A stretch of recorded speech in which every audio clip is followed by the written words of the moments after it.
জেনে রেখে দেবেন, জান্নাতে সবচেয়ে বেশি দুই ধরনের লোক যাবে। ক ধরনের লোক?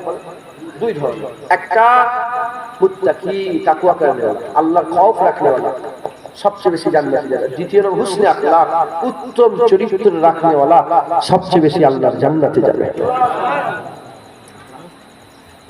তোমার আব্বা বললো, বলছে এদিকে শোনো, এটা উত্তম চরিত্র। একটা লোক বললো একটুখানি রাস্তা বলে এটা উত্তম চরিত্র।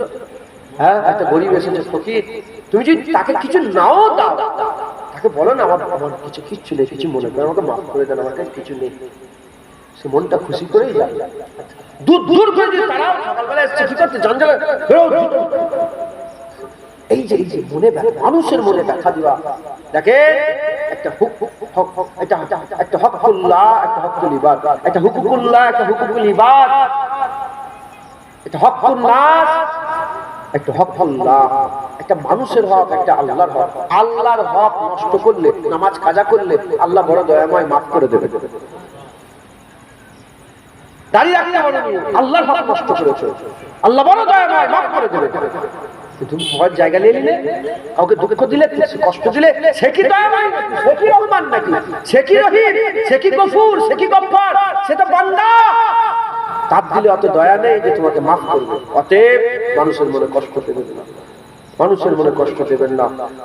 মানুষের মনে কষ্ট সবসময় মুখে তাবাসসুম নিয়ে আসেন। হুজুরের সুন্নতের বড় সুন্নত, হুজুর সবসময় হাসতেন, হুজুরের মুখে একটা তাবাসসুম লেগেই থাকতো।